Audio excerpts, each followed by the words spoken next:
Assalamualaikum warahmatullahi wabarakatuh. Jumpa lagi dengan saya, Husnul Hamidiah, JGP Angkatan 4 dari SD Negeri 1 Bagor Kulon, Kecamatan Bagor, Kabupaten Nganjuk, Jawa Timur. Kali ini saya akan menampilkan aksi nyata pada modul 2.1, yaitu tentang pembelajaran berdiferensiasi. Pada modul 2.1, kami para calon guru penggerak belajar tentang bagaimana memenuhi kebutuhan belajar murid melalui pembelajaran berdiferensiasi. Nah, pembelajaran berdiferensiasi merupakan proses pembelajaran yang dirancang untuk memenuhi kebutuhan belajar individu setiap muridnya. Nah, pada akhir sesi dari modul 2.1, kami mendapatkan tugas untuk melakukan aksi nyata, yaitu menerapkan pembelajaran berdiferensiasi di kelas kami masing-masing. Nah, saya menerapkannya di kelas saya, yaitu kelas 5 di SD Negeri 1 Bagor Kulon. Mari kita bahas RPP yang akan saya terapkan di kelas 5. Saya memilih mata pelajaran matematika dengan alokasi waktu 3 kali 35 menit dan saya laksanakan pada hari Rabu tanggal 23 Februari tahun 2022. Kompetensi dasar pada pembelajaran kali ini yaitu 3.6, menjelaskan dan menemukan jaring-jaring bangun ruang sederhana, balok, dan kubus. Sedangkan kompetensi 4.6, membuat jaring-jaring bangun ruang sederhana, yaitu bangun kubus dan balok. Dari kompetensi dasar tersebut, maka tujuan pembelajaran pada pertemuan kali ini saya rumuskan sebagai berikut. Yang pertama, dengan mendengarkan penjelasan guru, siswa dapat menjelaskan pengertian jaring-jaring bangun ruang dengan benar dan penuh percaya diri. Yang kedua, melalui praktik membuat jaring-jaring kubus secara berpasangan, siswa dapat menentukan jaring-jaring bangun ruang yang termasuk jaring-jaring kubus. Dan yang ketiga, melalui media gambar, siswa dapat menentukan jaring-jaring kubus dengan benar. Setelah menetapkan kompetensi dasar serta merumuskan tujuan pembelajaran, nah berikut ini adalah kegiatan pembelajaran di kelas 5 tentang bangun ruang. Kegiatan yang pertama yaitu pendahuluan. Kegiatan pendahuluan diawali dengan berdoa, absensi, dan menyanyikan lagu wajib nasional. Selanjutnya, guru melakukan persepsi dengan mengajukan pertanyaan tentang materi sebelumnya, yaitu tentang bangun ruang. Selanjutnya, guru menyampaikan tujuan pembelajaran, dan yang keempat, guru memastikan siswa untuk siap mengikuti pembelajaran. Kegiatan selanjutnya yaitu kegiatan inti. Nah, yang pertama, guru melakukan tanya jawab dengan siswa, yaitu apakah kalian pernah membantu orang tua kalian melipat kotak nasi atau kotak kue? Apakah pada kertas tersebut terdapat tanda garis untuk membantu merangkainya? Bagaimana bentuk kertas semula? Kemudian setelah kertas dirangkai, bagaimanakah bentuknya? Nah, pertanyaan-pertanyaan tersebut digunakan untuk menggiring anak-anak menuju materi yang akan dibahas serta untuk mengetahui kesiapan belajar mereka. Selanjutnya, guru menjelaskan tentang jaring-jaring bangun ruang kepada siswa. Langkah selanjutnya yaitu untuk membantu siswa memahami materi jaring-jaring kubus, guru menjelaskan materi tersebut dari konkret melalui praktek sehingga akhirnya siswa dapat berpikir secara abstrak. Nah, strategi ini termasuk dengan strategi berdiferensiasi konten. Apa yang dilakukan? Guru membuat kelompok kecil, yaitu siswa dibuat berpasangan. Pasangan setiap siswa ditentukan oleh guru. Pasangan ditentukan sesuai dengan tingkat kemampuan siswa. Supaya apa? supaya mereka dapat berdiskusi dengan nyaman, lebih leluasa, tanpa terintimidasi dari teman yang pintar karena mereka berada pada level yang sama atau sefrekuensi. Nah, strategi yang digunakan ini termasuk pada diferensiasi proses. Selanjutnya, guru membagikan kertas kotak ke masing-masing pasangan. Siswa mendapatkan tugas untuk membuat jaring-jaring kubus berdasarkan gambar yang tersedia pada kertas berpeta. Kemudian digunting dan dibentuk berdasarkan garis-garis yang ada. Selanjutnya, siswa secara berpasangan mendiskusikan jaring-jaring mana yang dapat membentuk kubus dengan tepat. Pada kegiatan ini, guru akan mendampingi siswa selama belajar, selama mereka melakukan praktek, dan membantu kelompok-kelompok yang perlu mendapatkan bantuan, bimbingan dalam menyusun atau membuat jaring-jaring kubus. Langkah selanjutnya yaitu guru memberikan waktu lebih kepada kelompok yang belum selesai mendiskusikan tugas mereka. Ini juga termasuk strategi diferensiasi proses. Selanjutnya, siswa mempresentasikan tugasnya kepada guru secara bergantian. Guru menyimak presentasi siswa. Kemudian, setelah semuanya selesai, guru membahas secara klasikal tugas yang telah dikerjakan. Kemudian, guru memberikan penguatan pada materi yang sedang dipelajari bersama-sama sambil membuat kesimpulan. Kegiatan selanjutnya yaitu kegiatan penutup. Guru melakukan refleksi tentang pembelajaran hari ini dengan menanyakan mana kegiatan yang disukai dan mana kegiatan yang menurut mereka sulit dan menantang. Selanjutnya, siswa mengerjakan evaluasi. Pada proses pembelajaran, guru telah mengajarkan siswa konsep tentang jaring-jaring kubus dari konkret menuju ke abstrak. Nah, pada evaluasi ini, siswa sudah dapat berpikir abstrak sehingga dalam menentukan jaring-jaring kubus tanpa menggunakan alat bantu atau kertas berpeta. Namun, nanti ketika ditemukan ada anak-anak yang masih belum bisa, maka guru akan memperbolehkan anak tersebut untuk menggunakan alat bantu. Dan yang ketiga, guru memberikan motivasi agar siswa selalu rajin belajar. Guru menutup pelajaran dengan mengucapkan salam dan doa penutup. Pada pembelajaran ini, penilaian yang saya lakukan ada 3, yaitu penilaian sikap, percaya diri, teliti, dan tanggung jawab. Kemudian penilaian keterampilan, yaitu anak-anak praktik membuat jaring-jaring kubus.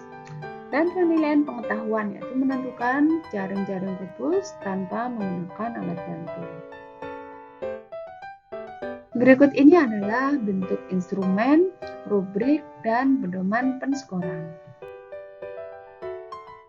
Untuk penilaian sikap, lembar pengamatan sikap saat mengamati ketika anak-anak sedang praktek. Nah, kriteria penilaian sikapnya adalah percaya diri, teliti, dan bertanggung jawab. Di situ ada BT, MT, BM, SM. Setiap kriteria ada poinnya yang dari 1, 2, 3, 4. Rubrik penilaian sikap adalah sebagai berikut. Untuk BT belum terlihat mendapatkan skor 1, sedangkan MT mulai terlihat mendapatkan skor 2, mulai berkembang atau MB mendapatkan skor 3, kemudian sudah membudaya atau SM mendapatkan skor 4. Nah, jadi masing-masing kriteria nanti nilainya skor penerimaan di jumlah dibagi 12 dikali 100. Selanjutnya adalah penilaian keterampilan. Penilaian ini dilakukan ketika anak-anak sedang melakukan praktek membuat jaring-jaring kubus dengan format sebagai berikut. Untuk kriteria saya menggunakan 3, yaitu kesopanan atau ketertiban, kerjasama, ketepatan hasil praktek jaring-jaring kubus. Sedangkan skornya ada 1, 2, 3, 4. 4 untuk sangat baik, 3 baik, 2 cukup, serta 1 kurang. Nah, kemudian untuk nilainya yaitu total skor perolehan dibagi 12 dikali 100. Selanjutnya, kriteria penilaian untuk kesopanan atau ketertiban dalam berdiskusi. Jika anak-anak santun, sabar, mendengarkan pendapat teman-temannya, maka mendapat nilai sangat baik. Jika tampak aktif tapi kurang santun, cukup 3 saja. Jika suka menilai pendapat orang lain, 2. 1. Jika menimbulkan suara gaduh selama diskusi yang tidak ada hubungannya dengan materi, maka mendapatkan nilai 1. Sedangkan untuk kerjasama, dengan nilai 4 jika dalam kelompok terlibat aktif, tanggung jawab dalam tugas, dan membuat teman-temannya nyaman dengan keberadaannya. 3.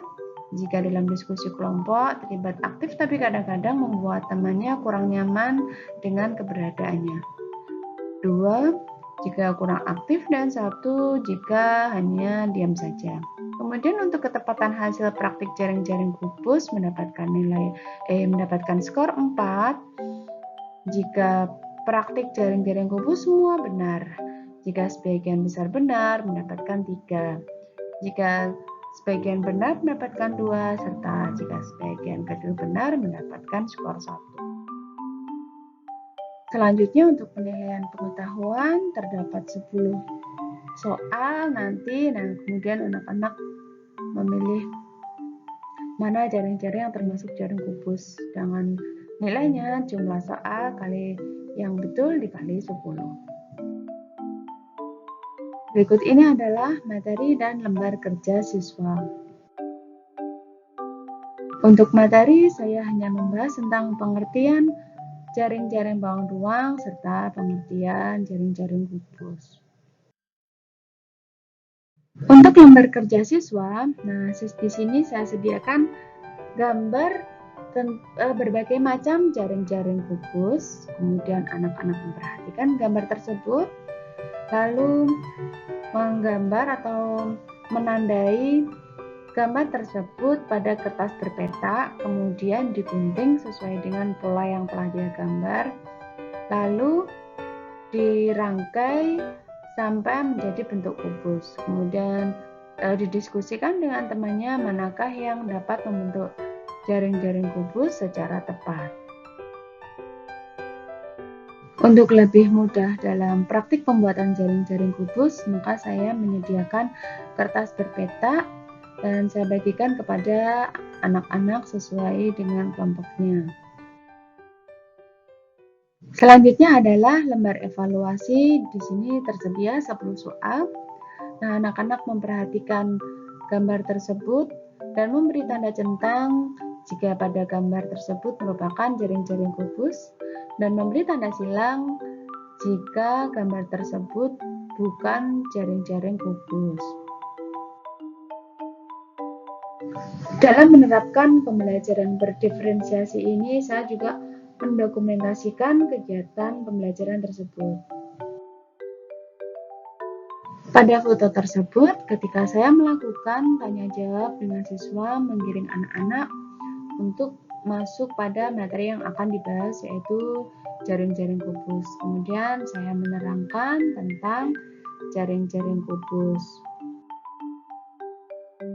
Pada foto tersebut menerangkan ketika saya membuat kelompok kecil, yaitu berpasangan satu bangku. Nah, ketika saya membuat kelompok tersebut, ternyata anak-anak gaduh.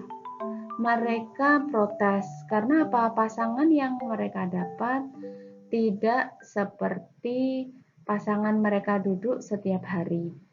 Nah, pada pembelajaran ini saya memetakan anak-anak, memasangkan anak-anak sesuai dengan kemampuan mereka, sehingga mereka banyak yang protes. Kok saya duduk dengan ini, kok saya duduk dengan itu. Nah, namun saya kondisikan sehingga anak-anak tidak gaduh lagi. Selanjutnya, saya membagikan kertas berpeta kepada anak-anak dan menjelaskan apa yang harus mereka lakukan. Tugas mereka yaitu menentukan mana jaring-jaring kubus dari gambar yang telah disediakan. Gambar selanjutnya menunjukkan anak-anak sudah mulai praktek membuat jaring-jaring kubus. Nah, mereka berbagi tugas karena banyak jaring-jaring kubus yang harus dibuat. Nah, mereka berbagi tugas. Selanjutnya, pada saat ini saya melihat ternyata pemetakan anak-anak sesuai dengan kemampuan sangat baik, berjalan sangat mulus. Ketika di awal mereka protes, namun ternyata ketika bekerja, mereka menemukan kecocokan karena memang mereka sefrekuensi, jadi anak-anak yang pandai, mereka hanya berkomunikasi sedikit saja, temannya sudah nyambung. Nah, sedangkan anak-anak yang pasangan yang lain, karena mereka sefrekuensi, jadi di sini tidak ada jaim, tidak ada intervensi antara yang pintar kepada yang kurang pintar, sehingga komunikasi sangat baik. Nah, di sini saya sebagai guru membimbing mereka berkeliling membantu anak-anak yang membutuhkan atau yang tidak jelas dalam melakukan tugasnya. Selanjutnya, ketika praktek sudah selesai, diskusi sudah selesai, anak-anak tersebut atau kelompok tersebut saya persilakan untuk maju mempresentasikan hasil diskusi dan tugas yang telah mereka kerjakan. Namun, saya juga memberi perpanjangan waktu kepada kelompok yang lain yang belum selesai menyelesaikan tugasnya. Setelah saya menerapkan pembelajaran berdiferensiasi di kelas saya menyimpulkan bahwa pembelajaran berdiferensiasi itu ternyata menantang dan menyenangkan. Kenapa menantang? Karena di kelas saya itu terdapat berbagai macam karakter anak, mempunyai latar belakang yang berbeda, kemampuan yang berbeda, minat yang berbeda. Nah, dari perbedaan tersebut kita sebagai guru dituntut untuk dapat menciptakan pembelajaran yang dapat mengakomodir berbagai perbedaan tersebut. Nah, jika kita dapat melakukannya, maka hasilnya benar-benar sangat menyenangkan. Menyenangkan untuk kita sebagai guru, puas karena kita dapat menciptakan pembelajaran yang dapat mengakomodir semua murid. Dan dari murid pun juga menyenangkan karena mereka dapat mewujudkan kesuksesan bersama-sama. Selain itu, pembelajaran berdiferensiasi juga bersifat organik dan dinamis. Guru dan murid sama-sama sebagai pembelajar. Guru mungkin dapat menguasai materi pembelajaran yang akan diajarkan. Namun, guru juga akan terus belajar tentang bagaimana murid mereka belajar. Guru memantau kecocokan antara kebutuhan murid dan proses pembelajaran mereka, serta membuat penyesuaian bagaimana pembelajaran itu diperlukan. No one is perfect. Bukankah pelangi indah karena perbedaan warna? Jadi, kenapa harus ada pendiskriminasian pada sebuah perbedaan? Sama halnya dengan murid kita yang mempunyai banyak perbedaan, mulai karakter, latar belakang, minat, kemampuan, dan sebagainya. Kita sebagai guru dituntut untuk dapat merancang pembelajaran yang dapat mengakomodir perbedaan tersebut, membuat pembelajaran yang berpihak pada murid, dan menuntun anak-anak untuk dapat meraih kesuksesan kelas, tumbuh optimal sesuai dengan kemampuannya. Dengan adanya perbedaan, maka kita akan belajar banyak hal. Terima kasih telah menyaksikan aksi nyata saya pada modul 2.1 tentang penerapan pembelajaran berdiferensiasi. Sampai jumpa pada aksi nyata selanjutnya. Wassalamualaikum warahmatullahi wabarakatuh.